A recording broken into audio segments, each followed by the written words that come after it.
Good morning, White Sox fans. This is your Sox Machine White Sox wake-up call for Thursday, August 24th, 2023. Happy National Waffle Day. I'm Bennett Carroll.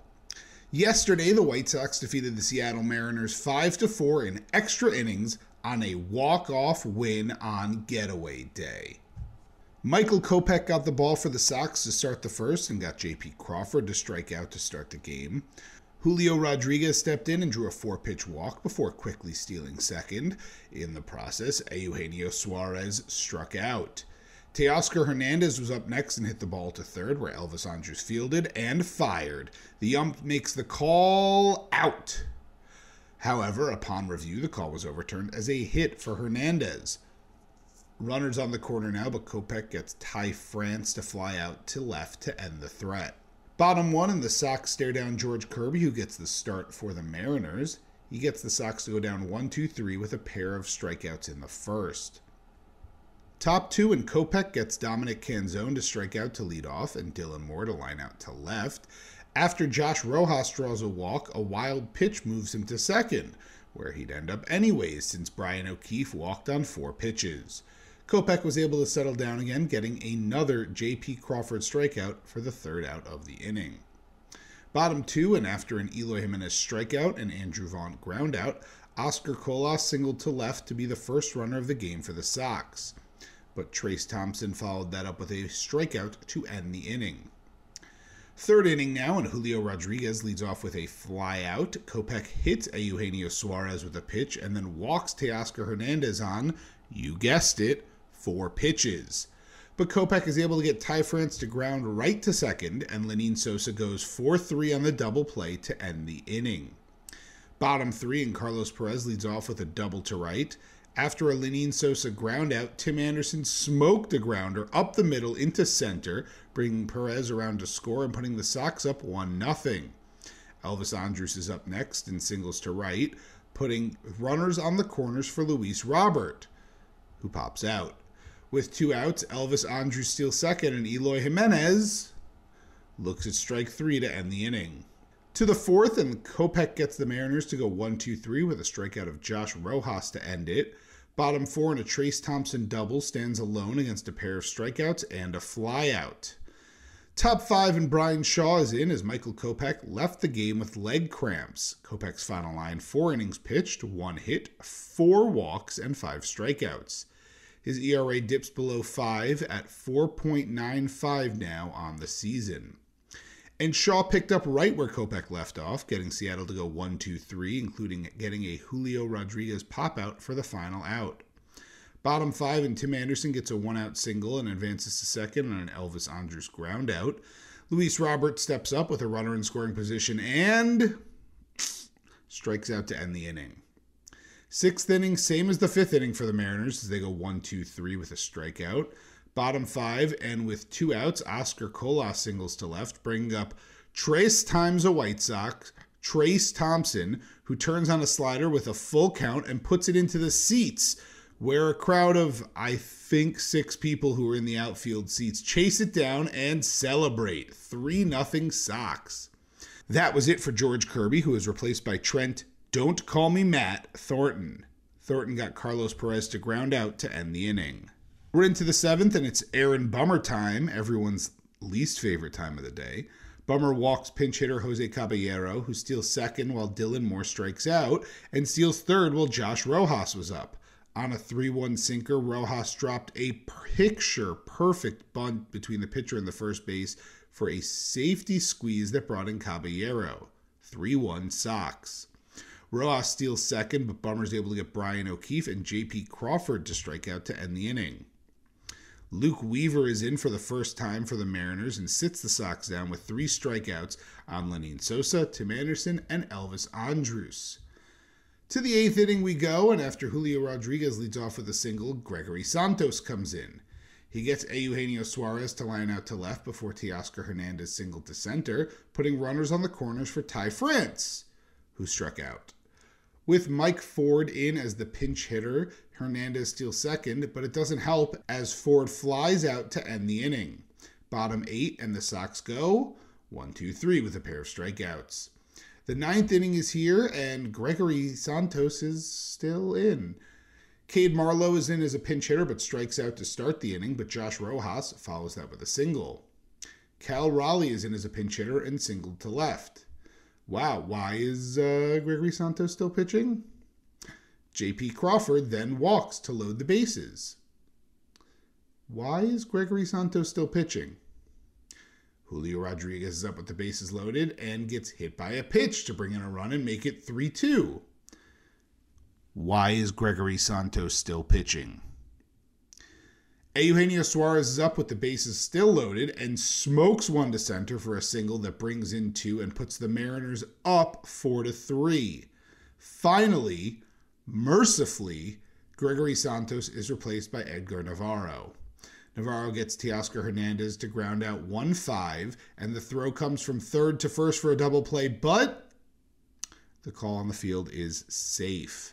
Upon further review, the runner was likely out, but the Sox did not ask for an umpire review.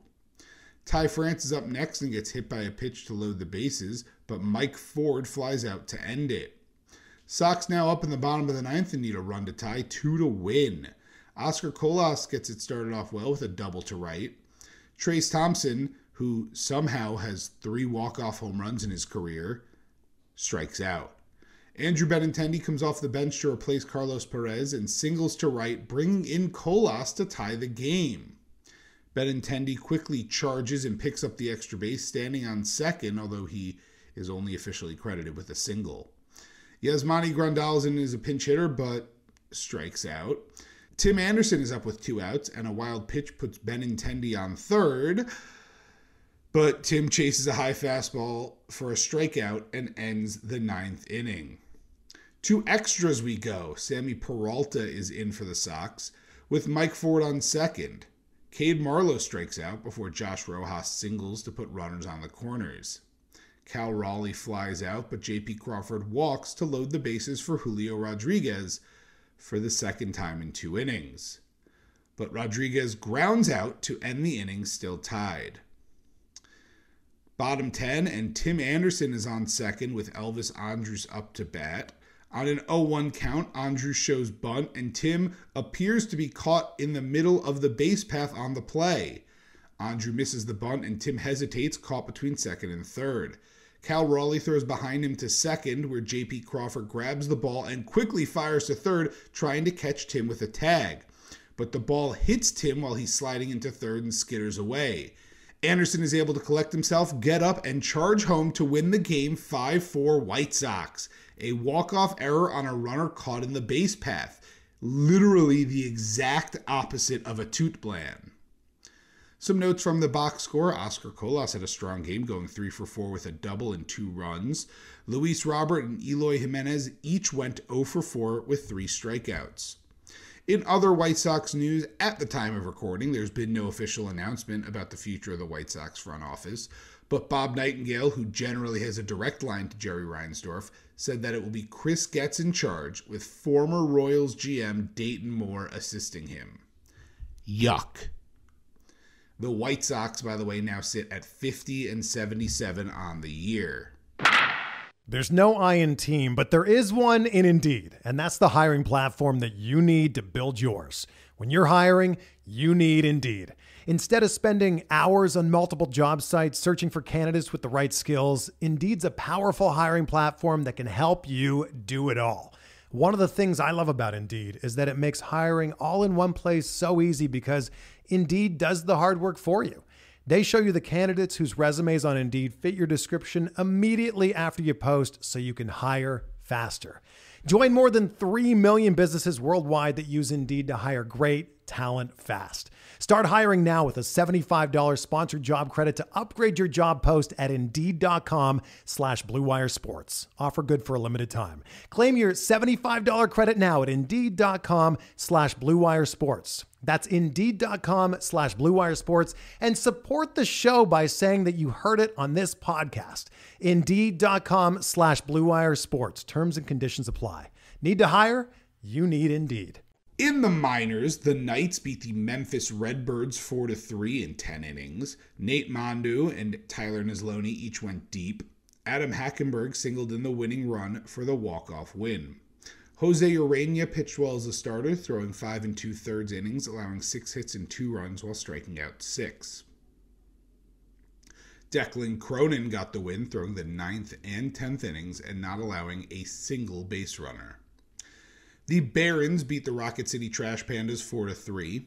New acquisition Nick Nastrini had another strong start, throwing 5 innings, allowing 1 run on 4 hits and 2 walks while striking out 7. Also new acquisition Edgar Quero went deep, while Colson Montgomery went 3 for 5 and Tim Elko 3 for 4. Wilmer Veras and Jose Rodriguez each doubled. Gil Luna got the save but made it hard for himself, striking out 1 across 1 1/3 innings while walking 3 and facing a bases-loaded situation in the bottom of the 9th. The Dash fell 8-3 to the Bowling Green Hot Rods. Jorge Veras got the start and struggled, giving up 3 hits and 3 runs in 1 2/3 innings. Loydell Chappelli doubled, and Sean Gusenberg and Colby Smelly each had an RBI. The 3rd run came in on a newly promoted Mario Camilletti walk and wild pitch. The Cannonballers fell 3-2 to the Myrtle Beach Pelicans after blowing a lead in the bottom of the 9th. 2023 first-round pick Jacob Gonzalez was 0 for 3 with a walk and a run, while 2023 11th-round pick Riku Nishida was 1 for 3 with a walk. Nishida has a shockingly similar profile to Nick Madrigal as an undersized player with an above-average hit tool, some good fielding, and some good speed, but he plays center field. Jordan Sprinkle homered and Juan Gonzalez doubled. It was another good start for Aldrin Batista, who he threw 5 innings, allowing 2 hits, a run, walking a pair, and striking out 3. His ERA in low A sits at 2.40. Also a shout-out for Connery Peters, who struck out 3 in 2 shutout innings of relief. That will do it for this White Sox wake-up call. Subscribe to the Sox Machine podcast wherever you listen to podcasts. Also subscribe to our YouTube channel at youtube.com/SoxMachine. If you enjoy our work and want to support, visit patreon.com/SoxMachine, as we have several different tiers of support starting at just $2 a month for exclusive content, ad-free podcast and website, and first crack at our new swag. Enjoy your Thursday, and go White Sox.